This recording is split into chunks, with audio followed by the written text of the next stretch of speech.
Jim Morrison, sociology. Hey everyone, welcome to Ginger and Pickles Productions. We wanted to share this quick video to introduce you to some of the key members of the team.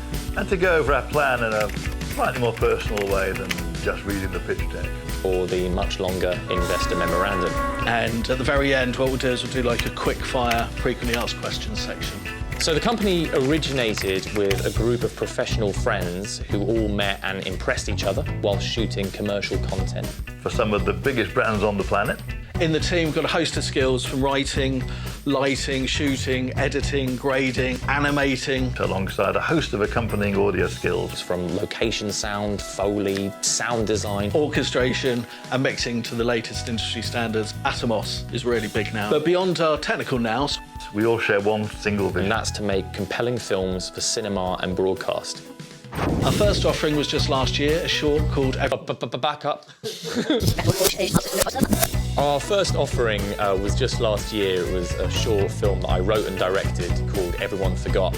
It's done very well. It was nominated for 9 awards. It's won 4 to date, and it's still currently active on the festival circuit.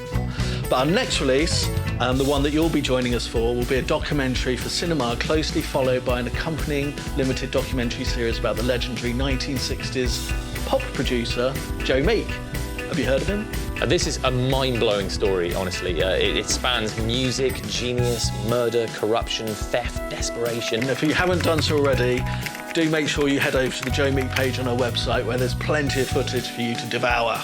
After he died at just 37 years old, Joe left behind thousands of hours of pristine, unreleased recordings, including material that he'd recorded with David Bowie, Tom Jones, Jimmy Page, Rod Stewart, Richie Blackmore, many other music legends just at the early start of their careers. These become known in the industry as the T-chest tapes, and we have exclusive access to this material.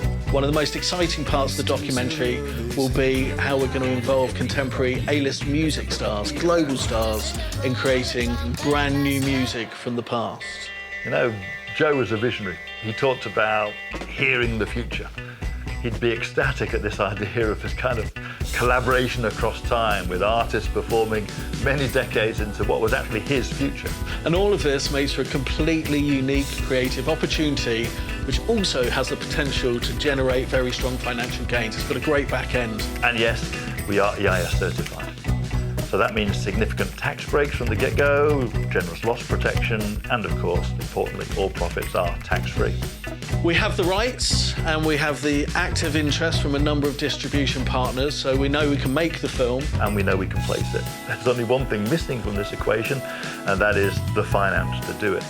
If you've got that and you want to be part of this exciting journey, then we would love to welcome you on board. And with that said, let's answer a few important questions. FAQ. The financial performance of the Joe Meek project is going to be fundamental to the financial performance of the business overall, particularly in the first few years. So for that reason, for our financial projections, it was very important that we find a very realistic basis on which to forecast our revenues from the Joe Meek production. I wanted to make sure that the market comparisons were like for like. Music documentaries, where the star of the documentary was unknown. We actually found a company called Nash Information Services who specialise in giving revenue data and financial data for film production. Festivals are the place where the industry really get to review the film, talk about it, give the film its thumbs up. If you look at the finances of these kind of productions, it's quite clear that to get the biggest outcome of your streaming deals, you want to have a great presence in cinema. There is just so much to cover, which is going to go way beyond a 90 to 120-minute documentary. In many ways, the feature film will be the advert for the docuseries. We just feel that we need to do a bit more. We need to amplify what our distributor will be doing. So yes, we have a PR plan, which is part of a wider marketing plan. And we're currently talking with a PR company who did the same thing for Barbie and Oppenheimer.